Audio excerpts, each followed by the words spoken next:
I know. We stopped part one at a cliffhanger. I'm sorry. Honestly, we had planned this just for an hour because Shashi had a following appointment, and we did not anticipate this to be a two-part podcast.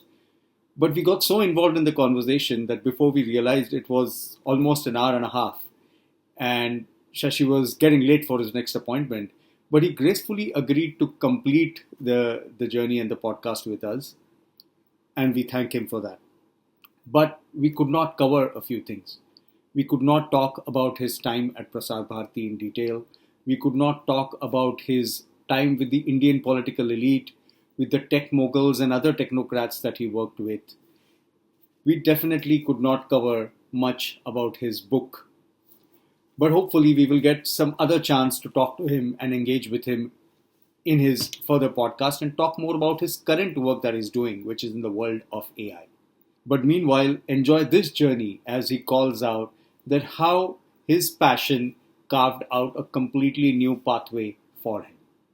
Enjoy part two of the podcast with the Technocrat, Shashi Shekhar Vempati. This is your host and host, Sanjeev Kulkarni.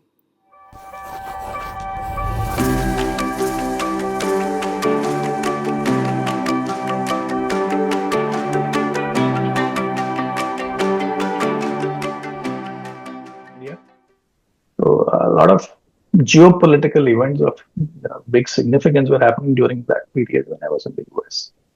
And all of them had their effect in some way or manner.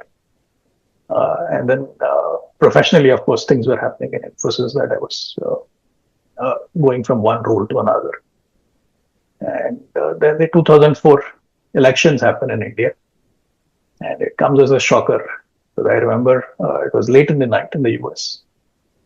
Late in the night in India and early in the morning in the US. When it became clear that the Vajpayee government was being voted out and Sonia Gandhi was likely to become prime minister.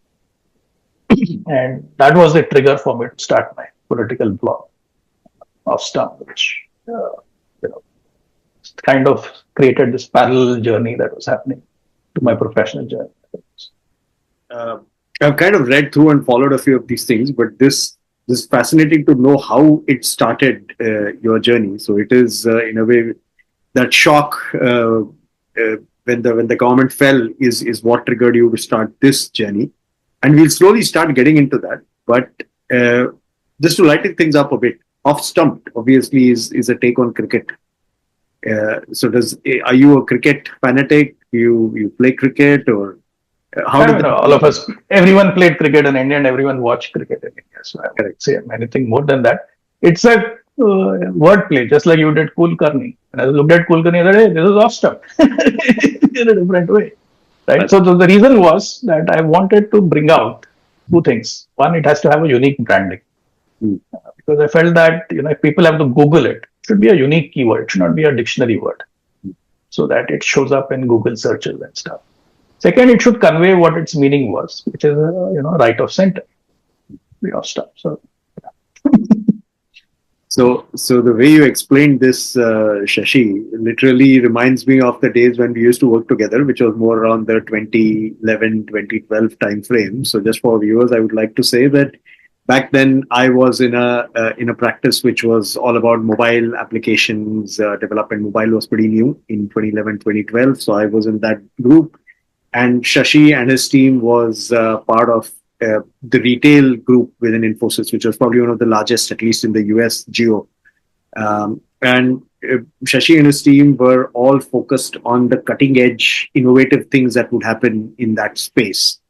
And Shashi would always be similar. I mean, in that sense, nothing has changed, Shashi. You still the same calm, cool, composed way in which you talk, and literally every measured word that comes out of you is worth. Like there is always that strategic viewpoints, the way you kind of weave things together. So the way you explained how Offstumped came is exactly reminiscent of that in a way. So going back, so 2004, that's 20 years now since that journey has started. And what happened after, in the sense you had started kind of blogging on it, or would there be based on trigger points that you would go and write it? Like I see that some bloggers, they literally have to compulsively put something every day, every week, or some periodicity. Were you like that, or was it trigger based? Both. Actually, there are two parallel journeys happening here. Right? One was the professional journey, which had already started now, thanks to being in the telecom unit and Nortel. I had this exposure to what you call the cutting edge of technology, right? Because at that time, all the buzz was because internet economy was going to start, e-commerce was going to start. So everything was about, networking.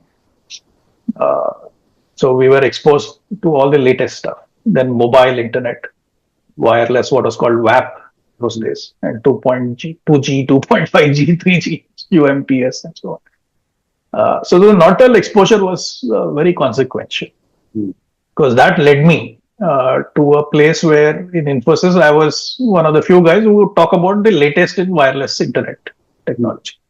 So I would be called for all kinds of presentations and papers and all kinds of things. This was just 3 years into my career, 1.5 years, not even three, 2.5 years into my career at Infosys, mid 1990. And at that time, Infosys incubated a startup called OnScan. Because there was this team within Infosys. I was not part of that team. It was a separate team, where the entrepreneurial experimental stuff was being done. Okay. And so that team incubated this product called OnScan. And they said, because if this has to be a successful startup, they should house it in California. So they were based out of the Fremont office. And quickly OnScan realized that, their future roadmap has to be mobile. So they needed a guy who understood mobile. So they were all guys who were doing enterprise stuff. So they zeroed in on me and they said, can this guy be loaned to this team? So then I landed in California. So after 2 years in Texas, I came back to Bangalore and now I landed in California at Fremont to be part of this team where they rebranded OnScan as OnMobile. And I was the mobile guy of that. To me, that is the second most important learning experience after IIT.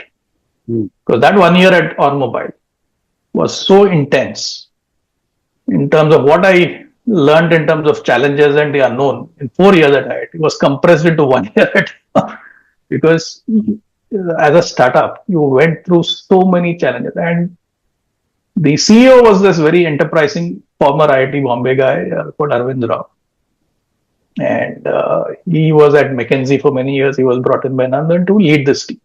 So he would, have these meetings with various mobile operators as potential customers and investors. And so he would want someone to be with him to talk technology and mobile internet. So I would be the one, barely 3 years in my professional journey in the IT space with the CEO going to these meetings. And the meetings would be with, the CXO level, very senior executive. To go and stand and present and talk technology at that level. It was such a challenging experience that I went through that entire 4 years of IIT all over again. Because every second day, third day, we were meeting one of these guys. And I had to go. Just to set one particular timeline wise, just to set things in perspective, you're talking somewhere around 2001. That early. No. 99, second half of 99 and early 2000. Sorry, 96 end you joined Infosys. So 99. Oh, wow. So this is end of 99, early 2000, I'm talking. And most of 2000 actually. When, mobile internet WAP started to become a buzzword. And OnScan, obviously, by reinventing itself as OnMobile, wanted to capitalize on that buzzword. So they needed a guy to talk intelligently about these things. So I was the one who had to, the Bakra would go along with the CEO to all these meetings. And I remember one particular meeting in Chicago with Motorola. Chris Galvin was the CEO of Motorola those days, and all his direct reports, executive vice presidents, were in this meeting. And I had to stand up and talk and present to them. And this is my first time, barely 3 years into the company, and I'm presenting to EVP level folks. It was harrowing. So that gave me that next level of confidence that you can walk into a boardroom and deal with C-level executives. But were you nervous? Like, were you nervous, or there was a certain confidence? Obviously, I was out of my wits. I had no idea. I was out of my depths. I had no idea what I was doing. But then the IIT experience helped that. Okay, we'll figure this out. Then get through this meeting. We'll figure out the next meeting. We'll figure out the next presentation. So on. And that's how I came out of that. And I recall one particular period in 2000. I think, no, this was early 2001, where there was a continuous string of meetings where literally we were in a different time zone. I remember we went through 7 countries, meeting mobile operators. And so I was waking up in a different time zone almost every other day. And this is when the what is now the big event, the Mobile World Congress. Now it's held in Barcelona.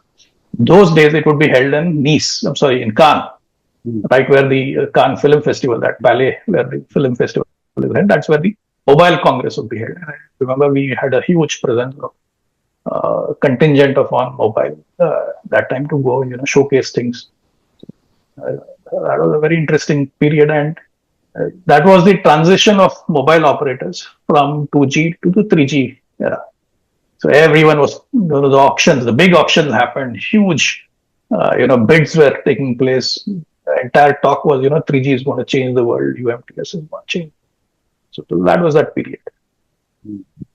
Wow. And so coming back to your question, so there was this cutting edge professional journey, and then there was this political journey, and they were running on 2 parallel tracks. So to your question, would I blog every day? So being in the US and blogging on Indian politics has an advantage, because by the time your day was ending in the US, the newspapers would have come out in India, and every day there would be some editorials, some op-ed column somewhere that was provocative, and that provided fodder to the blog to react. And that's how it started. And I recall one particular incident where that time Pratap Bhanu Mehta was, I think, in this Knowledge Commission or something, I forgot what, and then he comes out of it. He writes this very controversial column in the Indian Express. And then because we wake up early in India, the US, we have already seen, because by midnight, the op-ed columns are already up on their website. So even before people woke up in India, there was already a response on the blog to that column. So I remember him remarking that, even before people got the newspapers, people are already blogging reaction to the column. So that kind of, started gaining attention. The first time it gained attention in a significant way was when the Pratibha Patil election as president was going to happen. I think this was 2006 or 2007 time frame, when Sudheendrakulkarni writes a column in the Indian Express, and he quotes my blog verbatim. So this is the first time the blog gets mentioned politically in a mainstream Indian newspaper. And then Indian Express, the one that you grew up reading. Right. Now, also another thing that would happen sometimes is because the blogging was being done on this platform called O3, which was set up by Times of India.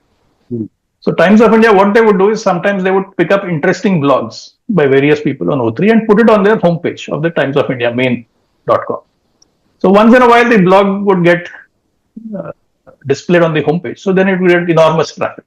It came with your name, also happen randomly. It will be just Offstumped. Sorry? It came with your name, or it would still be just Offstumped? No, with the name. So it will be O3 offstumped.o3.com or something, or o3.com/offstumped, something of that nature. I'm forgetting the exact URL, but that's how the blogs would be displayed. And then there would be Shashi Shekhar Vempati also. Your name would also. But no. Very important. No. It was an anonymous blog. Nobody knew who it was. So I would go by the character Yoserin of Catch 22. So the author would be Yoserin, and the blog would be Offstumped. Okay. Obviously, because I was working professionally in the US, process, I don't think the culture existed back then where you could do these kinds of things. So it had to be anonymous, political. Now, of course, I was also not ready. I just wanted to voice my opinion. I was not really intending to get involved in the political process. How did it feel when that happened, Shashi? I mean, when you want to voice your opinion, just putting it on the blog itself gives you a certain creative satisfaction that you have put it out. Correct. But when you get quoted like this, when you get recognized like this, what was that feeling when it happened the first time, second time? Then that creates this virtuous or vicious cycle, whichever way you want to look at it. where you tend to do more of it. More of it. Yeah. So this whole Pratibha Patil incident, the blog gets mentioned. Hmm.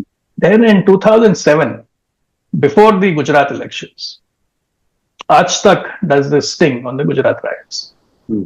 One of the reasons why my blog was noticed initially was that there was this stream of commentary right from 2004 2005, which was very negative on Mr. Modi and the Gujarat riots. Hmm. And he practically got zero support from any of the mainstream media. Everyone was against him. Hmm. So my blog was one of the few places where some of that would get countered. And then so people would notice it. And when this Aaj Tak sting happened, the blog had many sharp rejoinders. So someone in Gujarat noticed it. So at that time, before the election campaign, the Gujarat BJP put out a list of friendly websites. And multiple websites listed. One of them was my blog. Hmm. So they were getting noticed. So that happened in 2007. Then, of course, 2009 elections happened. By then, I was interacting with Sudheendrakulkarni because since he had quoted my blog, I started writing emails to him. Hmm. And so I started, and he was also IIT Mumbai alumnus, so I started interacting with him offline. And so he launches this thing called Bloggers for Advani, 2009 elections. And of course, my blog was also listed. So that was the first time the blog was visibly noticed in a national campaign at a national political level. Then, of course, the disaster of 2009 elections happened. The Manmohan Singh government is back. But around that time, the next turn of my life starts to happen in this parallel track. Hmm.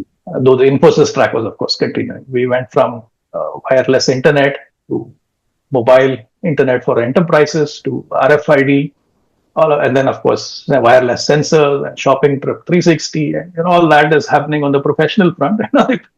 This blogging front is happening, and I get in touch with Rajesh Jain, also IIT Bombay, famous for having sold Samachar.com India World to Satyam, one of the first .com deals in India in the late 90s.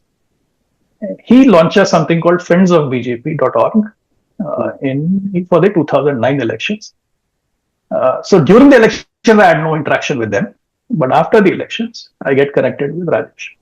And then we start thinking about, now that we have lost this election, what do we need to do? And then by then it was clear to both of us that the future of this whole thing has to be Mr. Modi.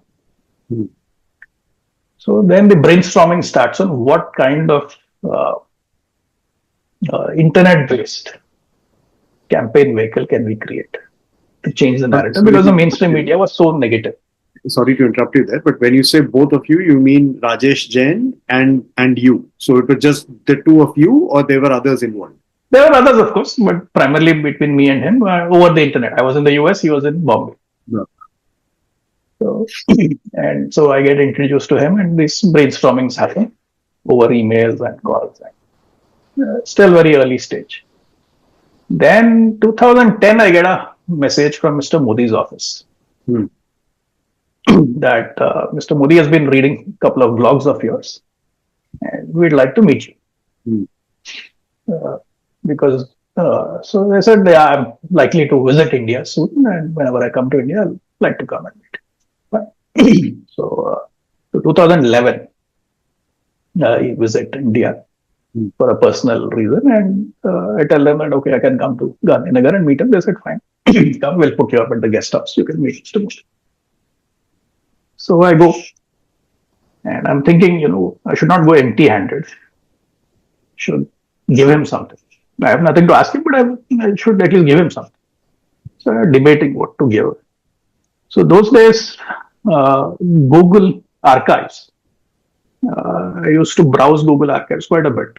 And there were all these old newspaper clippings of Swami Vivekananda's visit to the US. And I had collected all those old digital clippings. Chicago Tribune, New York Times, wherever there was a reference of Vivekananda's visit to the US in the 1890s. So I compiled all of those clippings into a CD and I gifted it. And so I go to meet him. So those days he was operating out of his bungalow still, this new secretariat that was built was not yet ready. So the meeting, it was about 3 o'clock or so, the appointment. And so I go, and I had the first time I was ever meeting a politician in my life. I had no idea what the protocol is, how one's supposed to go through it. So I go to his office, and it's being run like a corporate. There's hardly any. Usually, impression is that there'll be thousands of people, there'll be hangers on, there'll be all kinds of circus there. Nothing it was, and it was running clockwork. You would be sitting in the waiting room, the bell will ring, they will be called in one after the other. Tuck, tuck, tuck. So that was my first impression. Such a efficient office. Yeah. And so then they call me, my turn comes. They say, go in. He's there. So I go in, I don't know what to do. Should I go touch his feet? What is the protocol? Then he stands up and he extends his hand saying, let's come, shake hands. So I realize, okay. So then we sit. And I realized that he was as much an introvert that I was. I was just staring at him, waiting for the other person to speak. I had no idea what I was supposed to speak. But yeah, so he interacted with me for about 20-25 minutes. Then he said he has to go to a funeral, so he couldn't spend more time, but be in touch. So I came out of that conversation, and then it was clear to me that he's clearly, in his mind, he's already making plans to, make a national bet. Obviously, he didn't say it in as many words, but it was very obvious to me. And so on the way back the next morning, I was flying via Bombay. I stop over in Bombay airport to meet Rajesh. Rajesh comes, picks me up at the airport, and we go to his office. And we whiteboard what was turned out to be the digital blueprint of the 2014 campaign. So that was the first time that was put on paper. Wow. And a funny incident that happened at the Ahmedabad airport. So I'd gone only for a day, so I had not carried any extra pair of clothes. I was in my suit, which I went and met him. So I'm at the airport, I buy breakfast. And these are these flimsy polyurethane trays. And the cup topples, and my suit is entirely stained with food. Then I realized that, whenever consequential things happen, these incidents also happen. They stay in your mind, in your memory, so that you have something memorable to remember. But how did you go for the meeting then? This was before the meeting. This was after meeting him, but of course, this is meeting Rajesh with all these stains. So the most embarrassing day, but then consequential. So yeah, both things happen at the same time. No, so I think I see this as consequential in more than one ways. That is what triggered you to say that, now these clothes, figuratively to say, this kind of a corporate journey that you are in are stained. Now it's time to change clothes and get into khaki or something like that. No, not yet. But yeah, it's just random stuff that happens. So anyway, so we discuss with Rajesh, and then it's clear to me that, okay, things are going to happen in India. Maybe it's time for me to come back to India. So 2011, this happens. To 2012, I moved back from Infosys in Plano, Texas, back to Infosys in Bangalore. Coming back to India after more than a decade. And then I quit Infosys in 2013 to join Rajesh. So that was a big leap. By then, the corporate, the digital startup has been created. It's called Neeti Digital. It has a news portal called Neeti Central, which was run out of Delhi by Kanchan Gupta. And then there's a campaign platform, for which a team was being put together. And I was going to lead that out of Bangalore. And that's how the India 272 portal is created for the 2014 election. This is fascinating, Shashi. I think from the outside, when I was looking at it, or kind of whatever I knew or had heard about your journey, I realized that it was heading in this direction, but I did not know this background, that what crucial a role that you all played in the back end, Rajesh and yourself, in terms of masterminding. I don't know if I should call it masterminding or digital. No, I think that will be overstating it. Yeah, okay. It's not masterminding. There were multiple teams. This was one team. And Digital what mastermind. this brought, so the changes that this team was able to bring was one, professionals Hmm. who otherwise were doing something else got involved in a camp, which is unheard of in India the first time it happened. Because normally people like us would not even step into a political party office. We don't even know how to interact with people. Correct. What this changed was that it made it possible for white collar professionals, students, academicians to get involved in a political campaign digitally. And that set a precedent which continues till date, in, of course, different ways. So that was the big shift. And the credit for that goes to Mr. Modi. He was someone with that forward thinking, progressive mind. He knew the power of technology. He knew the importance of bringing in professionals, bringing in people from different backgrounds. And that is where he drew his strength to challenge the establishment and make his claim. So, What was a day in the life like in I wouldn't say in your role specifically, you can share that as well, but in terms of what the team did, what was a day in the life at Niti Digital? What was happening? well, so the big thing was, to create a platform where people could volunteer. So that's why India 270 was created and where they can contribute digitally. To Mr. Modi, the big ask was that everyone comes to me and says, what can I do? How can I contribute? And he didn't have a way of engaging everyone. Physically, it's impossible.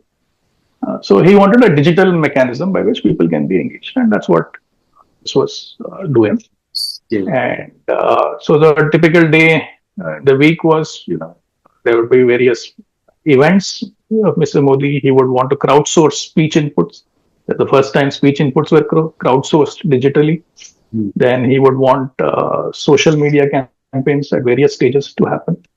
People would do it so they would be told what to do, how to do it, and then they would go do it. And then it also became the organizing point for volunteers to discover each other, like in Pune or Bangalore. People who had no idea how to get in touch with each other. And this became the place where they would all come together, and then they would go organize events on the ground, voter registration, various things. So that's how the entire platform came about.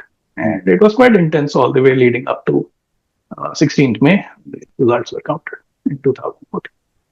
Was this something completely ingenious, or you all had something to look up to, some benchmark, some other country had done something, or some other political party had tried something?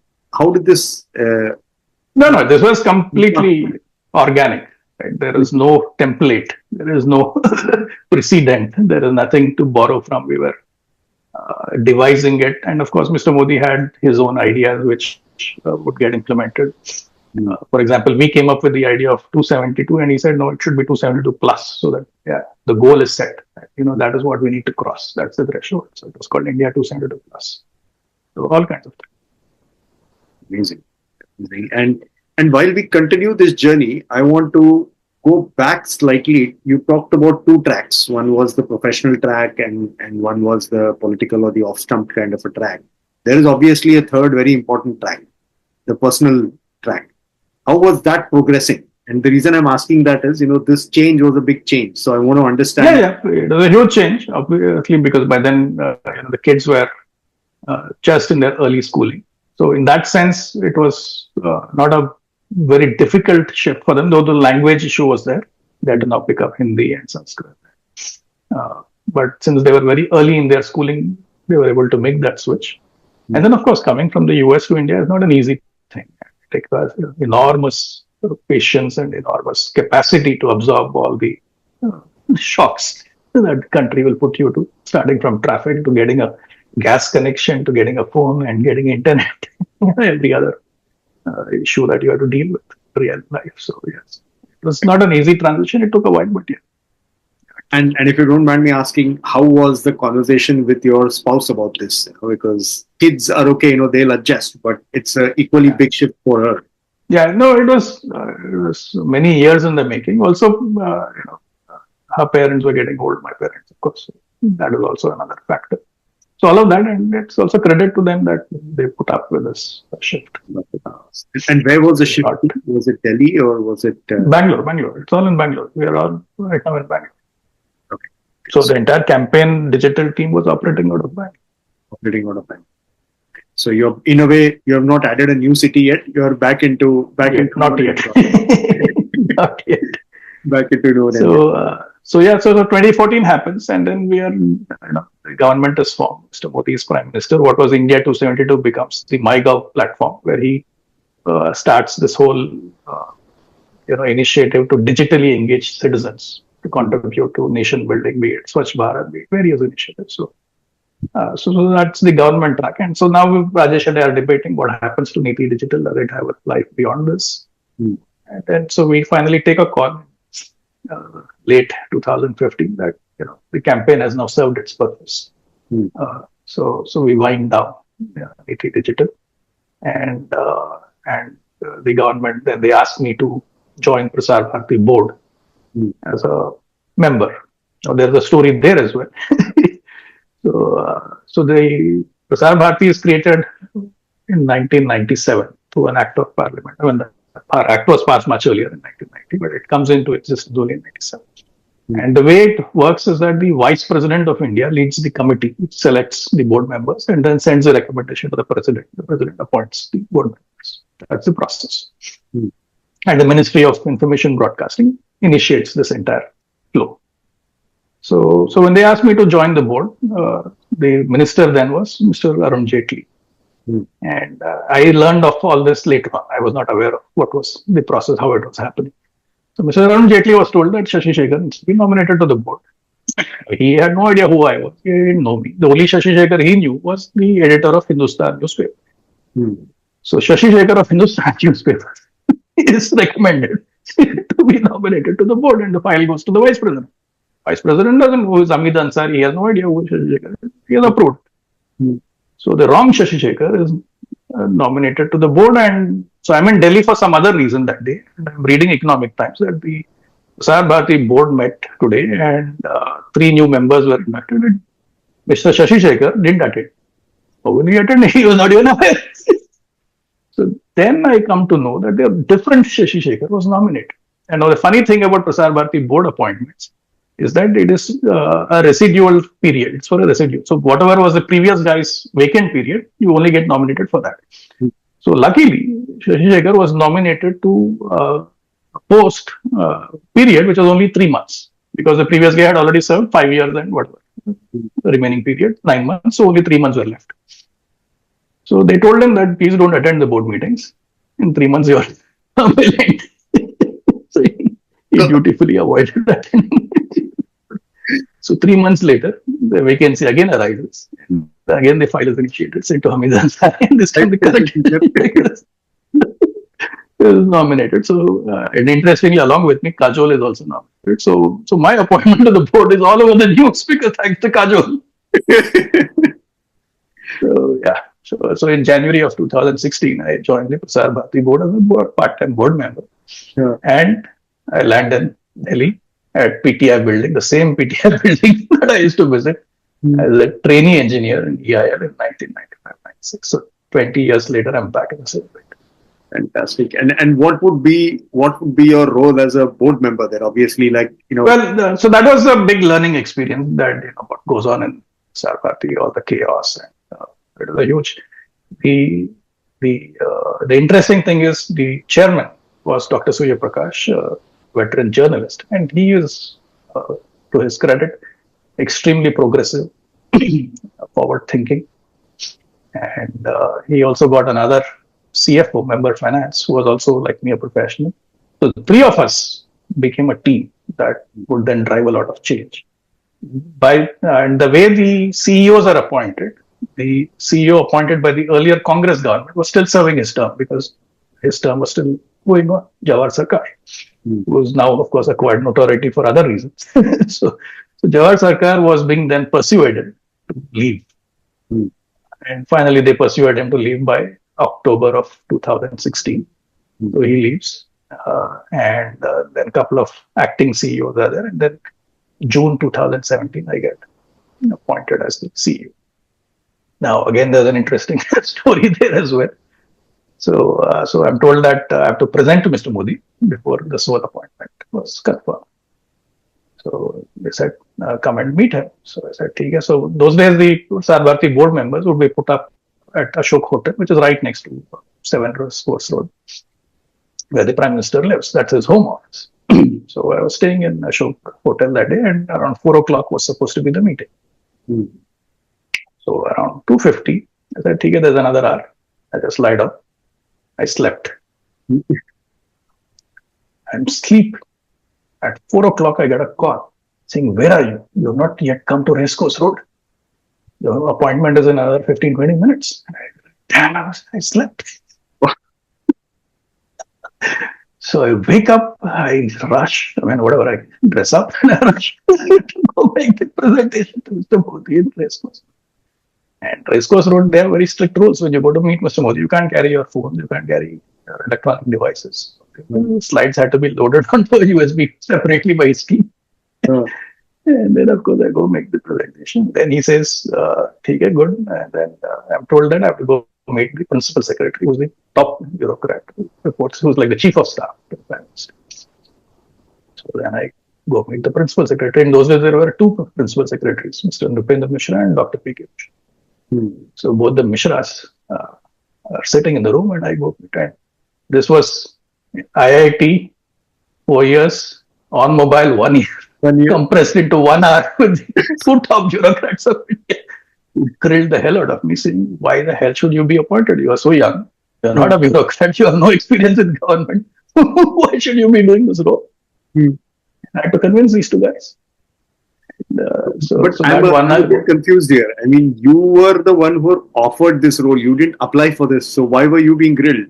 Somebody who nominated you should have.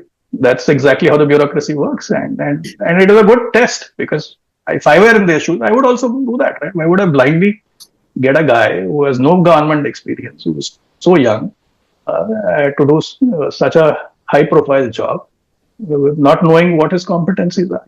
I would probably do the same thing, what they did to me, to convince these guys. So that 1 hour was a learning experience of all those things put together.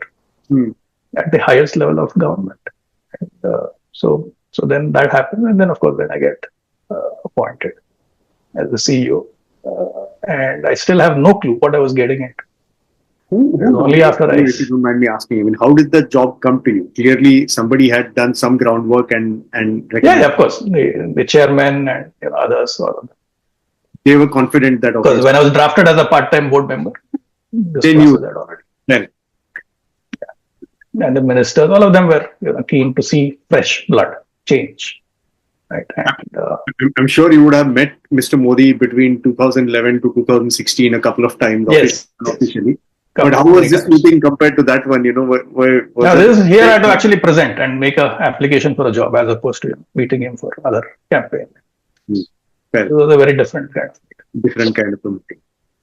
And you saw any changes by then? Of course, it was very early in his role as a PM, but you saw any? No, of course, his perspective is different now, right? His perspective is very different. He is also very realistic. That don't expect change to make things. Pick your battles, right? And don't get caught up in such a long-term change where nothing will happen. Pick things that you can quickly show results and low-hanging fruits, and then pace yourself. Fantastic. So these are literally interview blues that you're sharing in terms of. So yeah, then I become the CEO, and then the reality hits me that what the hell have I gotten myself into? I had no idea.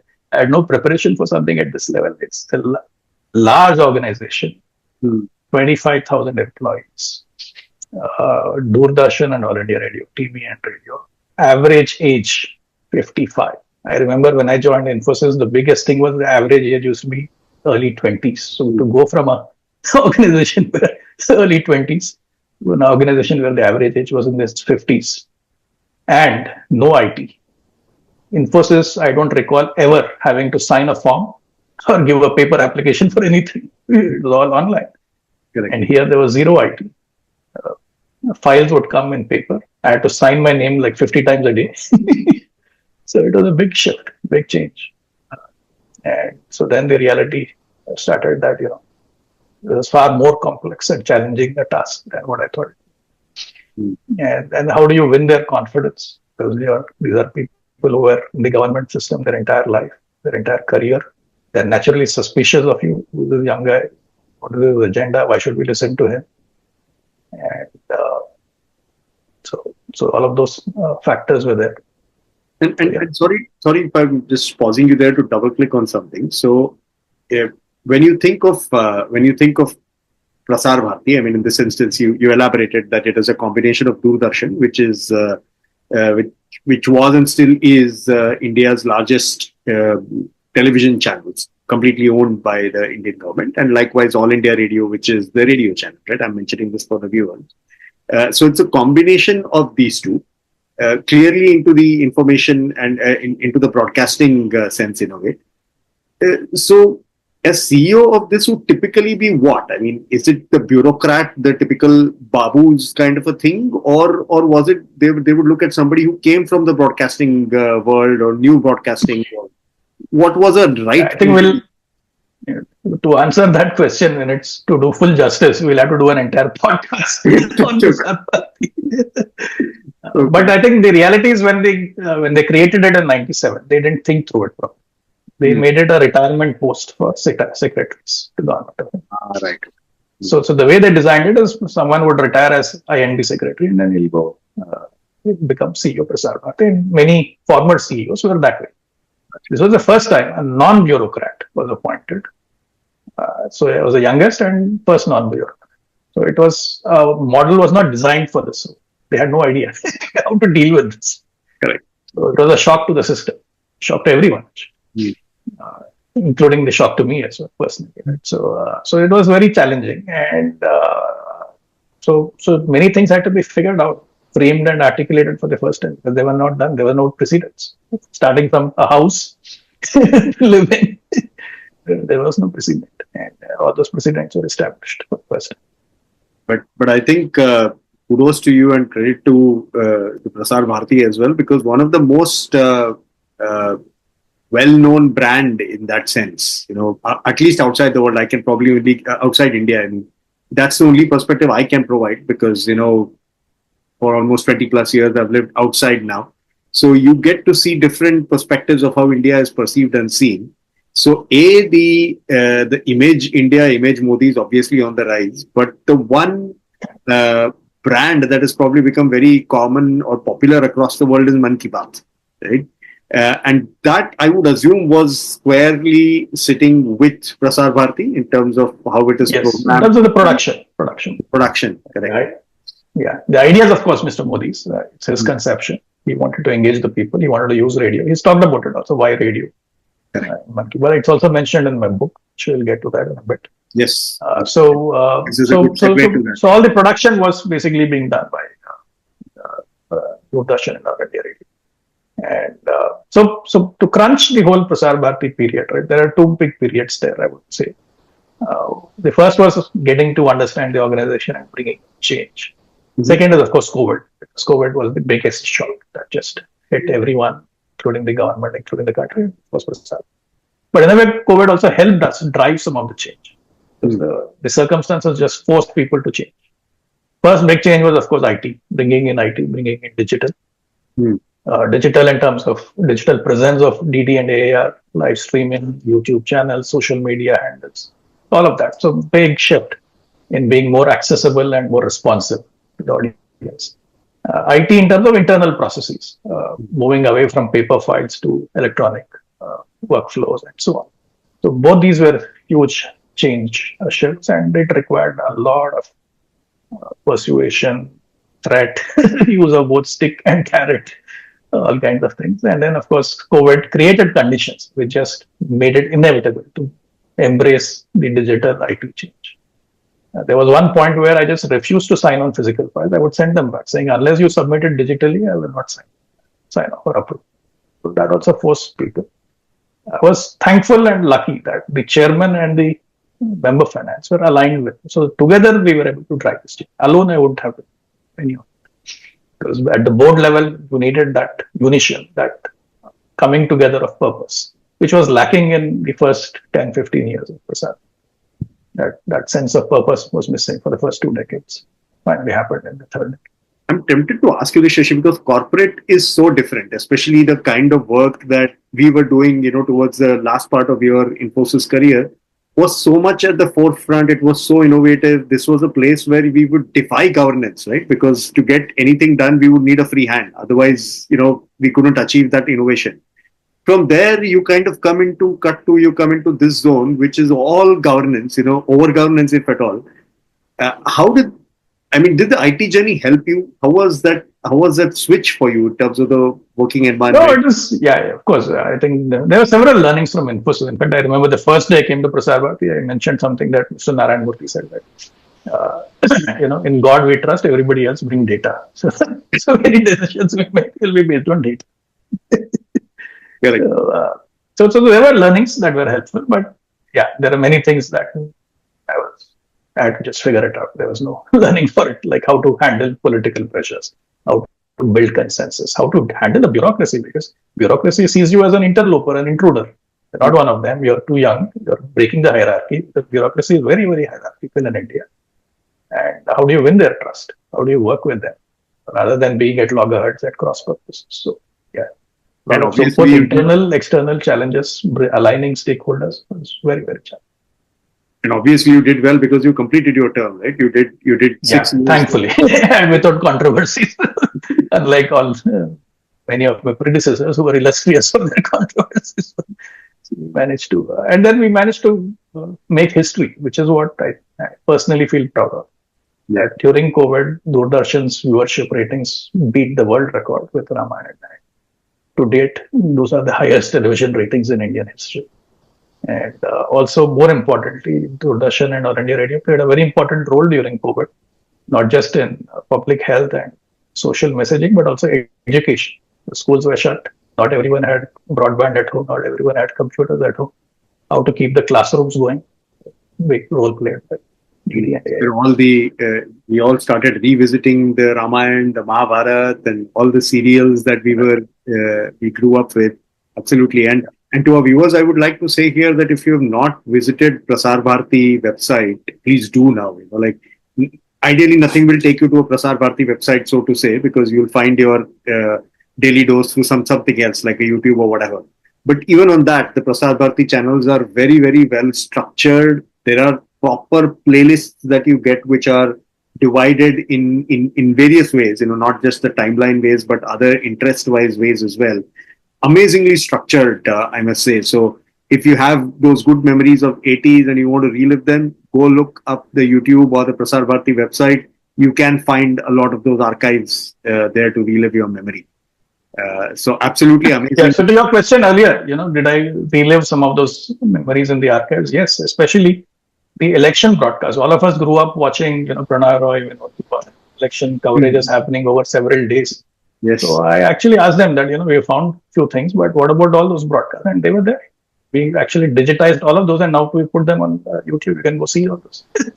So we pretty much recovered most of the archives. Of course, some things were lost, but all important events, important speeches, many, many recordings that I had a memory of from my childhood, we were actually able to relive it. Revisit it. From the digitized archives. All of you can do as well. That obviously brings me to the next phase because we have just probably covered until what happened in Prasar Bharti, but there is a very nice and a broad thing that you are doing now. Would you like to touch upon that? Yeah. So that my term ends, I come out of Prasar Bharti, and it's a big vacuum. What am I supposed to do now? Because unlike a career bureaucrat, you will always go back to your cadre, you have your next posting. So when a lateral from the private sector leaves a government role, there is nothing, right? And in my case, there was no forewarning also, so I had to really literally figure out what am I going to do next? Because there's nothing to go back to because I was not on sabbatical or anything. And just curious, there is no option for you to continue in that role? That doesn't. There is. I mean, again, that's the prerogative of the government, right? They can give you a second term. Sometimes they extend. Whatever. It's all the prerogative of the government. So in this case, that was not the case.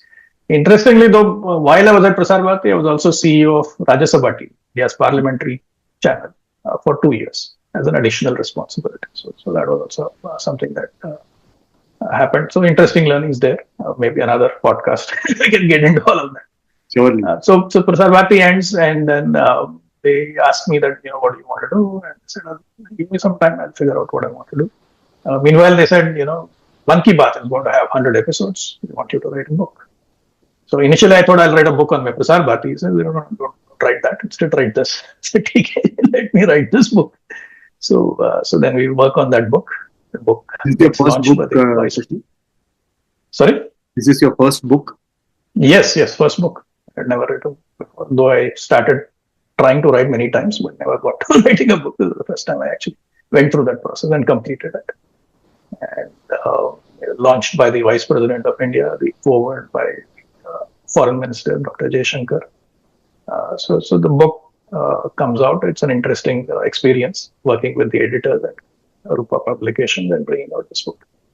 And meanwhile, I'm clear that my passion, if I look back at my career, it always was lying at the intersection of technology and public policy. So let me do something there. And that's how AI for India, Deep Tech for Bharat get created. Then, of course, I'm contributing to various government committees, again, pretty much at the intersection of technology, public policy. So, yeah. Your LinkedIn as of today says there are at least 9 organizations or roles that you're currently juggling.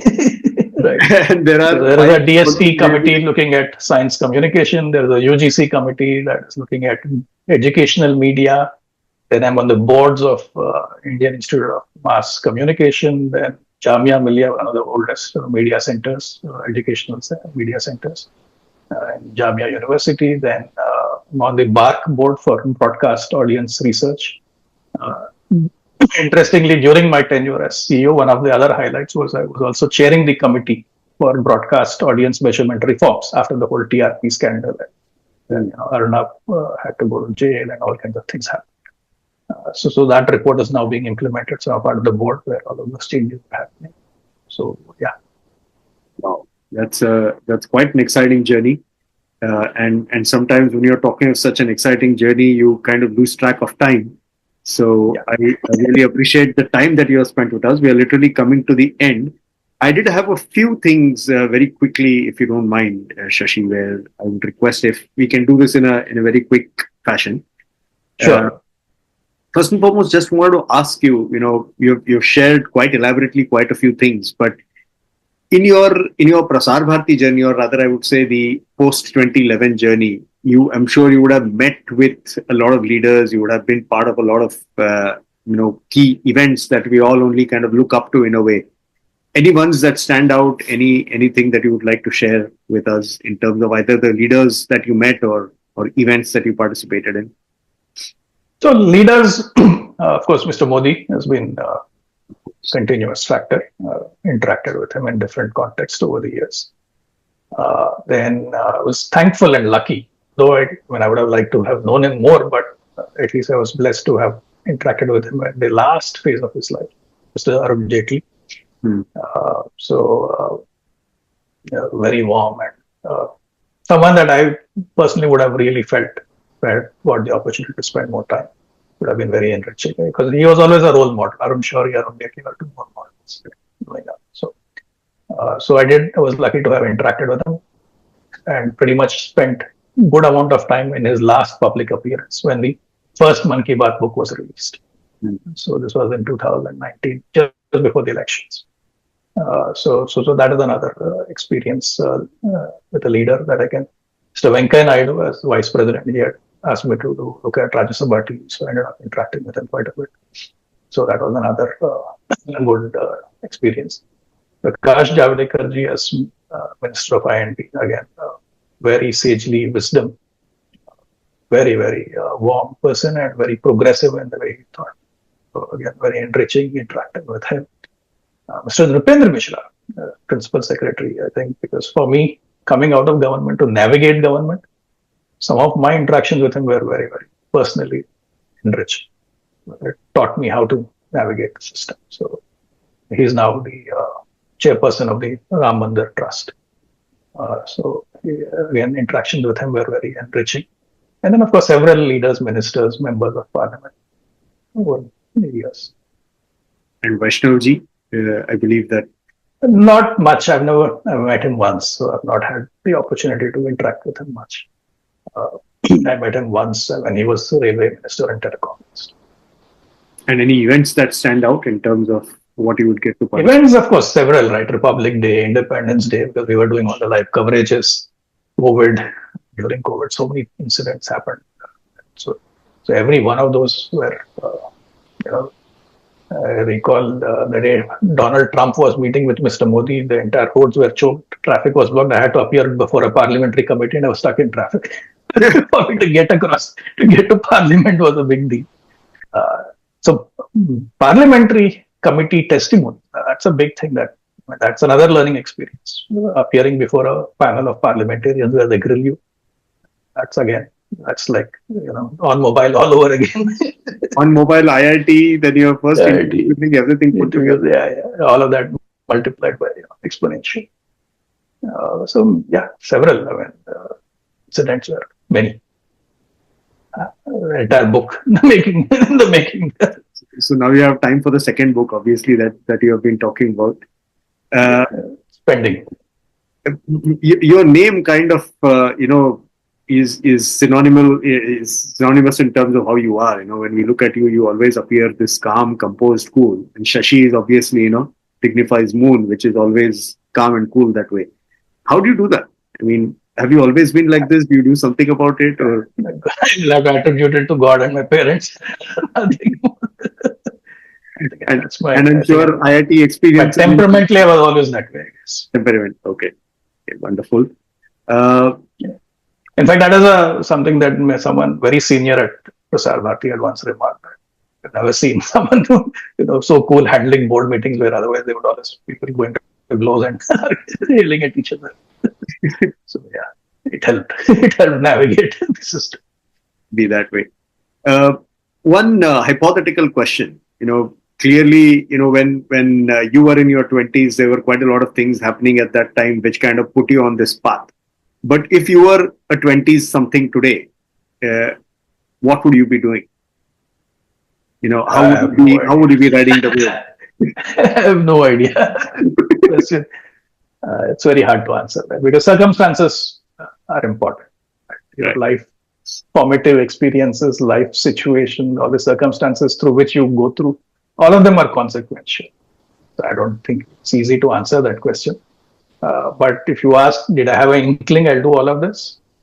No, but I always had this wish though. I would like to do something if ever things worked out.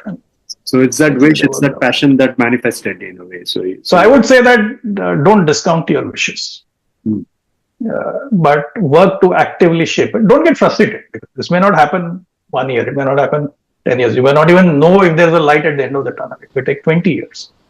But if consciously or subconsciously you're taking steps to actively shape your career path or your destiny, at some point, what you probably wished 20 years back may happen.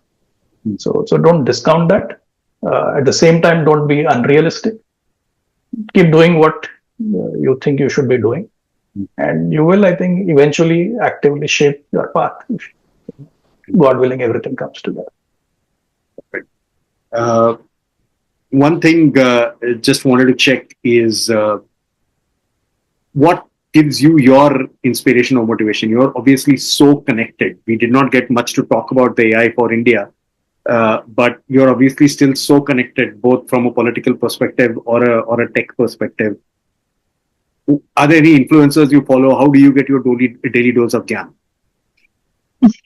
So, this has been my habit right from 1990s when I first landed in the US, when Samachar.com used to aggregate all Indian newspapers. I'm a voracious reader. I just consume information. I think that has helped. And consuming information in large volumes to connect the dots makes sense. And it may not be relevant today, but just bookmark it at the back of your head tomorrow it may be useful. I think that habit has helped. And that's what keeps me going. And the process you're learning new things. Of course, you can't learn everything. You can't understand everything. But I think if you can reasonably make connections, connect the dots, I think you find your path. Thank you. And any influencers you want to tap upon or share that we can? Of course, I mean, people who at every stage, I think someone or the other made a difference. Like my classmate who nudged me to join Infosys at EIA. Then, of course, Mr. Murthy as a role model, though I never interacted with him personally, but still he was a role model and inspiration. Nandan, because he had a similar journey IIT Bombay. at a different scale. So he's a role model in that sense. Some learnings from him, doing Aadhaar in the public sector. Rajesh, very important because of the what happened with Niti Digital. Then there are few individuals, I can't mention their names at this point, but as part of Mr. Modi's team, personally, that I worked very closely with, and they've been consequential in my journey as well. So yeah. Thank you so much. And there have been enough number of points where you have specifically called out and given some very useful nuggets to us. But in conclusion, is there something you would want to kind of tell our viewers? Any words of wisdom or words of advice? I don't know if they're words of wisdom, but things that have stood me well for years. One is you can everything in your life happens for a reason. You may not know all those reasons, but don't get frustrated and be optimistic and connect the dots. Learning never stops, and as you can learn more, you connect more dots. And I think that is where your pathways in life get created. So keep looking out for them, and the opportunities will come. Fantastic, and I'm sure, Shashi, that as you with the very start you said that we are all still young. So yeah. in cricketing parlance, we are probably just about one innings down, right? So there's a second innings coming. So I'm sure there's one, God willing. See where that goes. Wishing you the very, very best for the second innings. I wanted to ask you that if you know what the next innings is, but then I don't think, and I don't want to, claim to know. Yeah, I think these things happen, and as I said, either consciously or subconsciously, we end up actively shaping that. So maybe I'm doing it. It'll manifest itself. It'll become evident eventually. And in a way, what you're doing right now itself is in that direction. So AI for India is definitely an initiative, and I would again encourage my viewers to just watch, because there is a panel of AI experts that are on there, and there are a lot of videos where they've actually shared their predictions, they share their views, there are conversations about it. So even if you're an AI enthusiast, just go and learn there. It's not about what AI can do for India, but even if you're just an AI enthusiast wanting to learn, please do visit and check out AI for India. Thank you for that plug. Thank you so very much, Shashi. I know that this went on a bit longer than we expected, but thank you so much for patiently giving time to us and talking through this. Wishing you the very, very best. And here, Shashi and myself signing off from the Kulkarnis. See you on the next episode.